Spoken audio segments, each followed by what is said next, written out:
Hi மக்களே, அனைவருக்கும் மாட்டுப்பொங்கல் நல்வாழ்த்துக்கள்.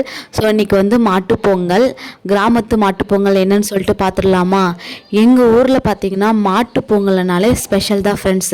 ஏன்னா மாட்டுப்பொங்கல் அன்றைக்கி மாடெல்லாம் குளிப்பாட்டி அந்த மாட்டுக்கு பெயிண்ட் அடித்து, கொம்பெல்லாம் பெயிண்ட் அடித்து, கலர் ரிப்பன் கட்டி, கலர் பலூன் கட்டி, அதுக்கப்புறம் அதுக்கு மூக்கணாங்கயிறு கட்டி அவ்வளோ சூப்பராக பண்ணிவிடுவாங்க. அன்றைக்கி அந்த மாடே கேட்குமா, என்னடா என்னை இவ்வளோ அழகாக ஆக்கி வச்சுருக்கீங்க அப்படின்னு சொல்லிட்டு. ஏன்னா அந்த அளவுக்கு சூப்பராக மாட்டெல்லாம் வந்து க்ளீன் பண்ணி அவ்வளோ அழகாக்கி வச்சுருப்பாங்க. ஏன்னா வருஷத்தில் ஒரு நாள் இல்லையா, நம்மளுக்கு மாடு வந்து எவ்வளோ முக்கியம் சொல்லிட்டு நிறைய பேருக்கு தெரியும்.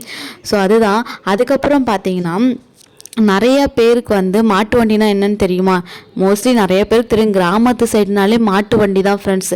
அந்த மாட்டு வண்டியில் போகிற சுகம் இருக்கே சொல்லையா வேணும், அவ்வளோ சூப்பராக இருக்கும். நாங்களாம் சின்ன பிள்ளையாக இருக்கும்போதே எப்படா புது ட்ரெஸ் போடுவோம் அப்படின்னு இருக்கும். ஏன்னா குளிச்சுட்டு அந்த புது ட்ரெஸ்ஸை போட்டுக்கிட்டு நல்லா மேக்கப்லாம் பண்ணிக்கிட்டு குடுகுன்னு ஓடி போய் மாட்டு வண்டியில் உட்காந்துப்போம் ஃப்ரெண்ட்ஸ். அப்புறம் அது கையில் ஒரு கரும்பு வச்சுக்கிட்டு போய் உட்காந்துட்டு அந்த நிறையா பிள்ளைங்க வந்து மாட்டு வண்டியில் உட்காந்துப்பாங்க. அப்போல்லாம் வந்து மாட்டு வண்டி தான். அப்போல்லாம் வந்து காரோ, டாடா ஏசியோ, பைக்கோ அப்போல்லாம் கிடையாது, ரேர் தான். ஆனால் இப்போ பார்த்தீங்கன்னா மாட்டு வண்டி ரேர் ஆகிடுச்சு, மற்றதெல்லாம் அதிகமாகவே வந்துடுச்சு.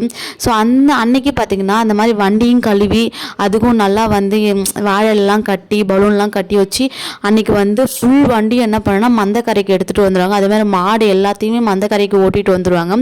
ஓட்டிகிட்டு வந்து மஞ்சள் தண்ணி அதெல்லாம் வந்து கரைச்சி அந்த மந்தக்கரையில் சாமி கும்பிட்டு அந்த மஞ்சள் தண்ணியெல்லாம் மக்கள் மேலே தெளிச்சாங்கன்னா அது நல்லது. அதுக்கப்புறம் வண்டி மேலெலாம் தெளிச்சிருவாங்க. அதுக்கப்புறம் மாடை வந்து விரட்டுவாங்க, விரட்டுறதுன்னு சொல்லுவாங்க. அப்புறமேட்டு மாடெல்லாம் ஓட்டிகிட்டு போடுவாங்க. அப்போ மக்கள்லாம் என்ன பண்ணுவாங்கன்னா வண்டியெலாம் ஊரை சுற்றிட்டு வரும். மக்கள் வந்து சில பேர் நிறைய பேர் நடந்து தான் போவாங்க. ஊரெல்லாம் சுற்றிட்டு வந்து நடுவில் வந்து அங்கே கோயில் இருக்கு. அந்த கோயிலாண்ட வந்து மக்களெல்லாம் சேர்ந்து கும்மி அடிப்பாங்க. நிறைய பேர் வயசானவங்க, சின்ன பசங்க, புதுசாக மேரேஜ் ஆனவங்க எல்லாருமே வந்து கும்மி அடிப்பாங்க. அவ்வளோ சூப்பராக இருக்கும். பாட்டெல்லாம் போட்டு விடுவாங்க. ஒரு சில பேர் பாடுவாங்க. அவ்வளோ சூப்பராக இருக்கும் ஃப்ரெண்ட்ஸ். அந்த மாட்டு பொங்கல்னாலே ஒரு ஸ்பெஷல் தான் ஃப்ரெண்ட்ஸ். அதுவும் கிராமத்து மாட்டு பொங்கல்னால் சொல்லவா வேணும். யார் யார் வந்து உங்கள் ஊரில் வந்து கிராமத்தில் இந்த மாதிரி ஸ்பெஷலாக இருக்குதுன்னு சொல்லிட்டு சொல்லுங்கள். இப்போலாம் நிறைய பேர் பார்த்திங்கன்னா கேம் விளையாடுவாங்க. எங்கள் ஊர்லேயே கேம்லாம் விளையாடினாங்க. இந்த கபடி, மோஸ்ட்லி கபடி நிறையா விளையாடுவாங்க பசங்க. அதுக்கப்புறம் வந்து கிரிக்கெட் விளையாடுவானுங்க. அப்புறம் ஒரு சில கேம்லாம் சின்ன பசங்களுக்கு அந்த மாதிரிலாம் வச்சு நிறையா என்ஜாய் பண்ணுவாங்க. அவ்வளோ சூப்பராக இருக்கும். ஸோ அனைவருக்கும் மாட்டுப்பொங்கல் நல்வாழ்த்துக்கள். வீடியோ ஃபுல்லாக பாருங்கள், ஸ்கிப் பண்ணாமல் விஜிமுல் சேனலுக்கு சப்ஸ்கிரைப் பண்ணுங்கள். நம்ம ஒரு சூப்பரான வீடியோவில் பார்க்கலாம். ஓகே, பாய்.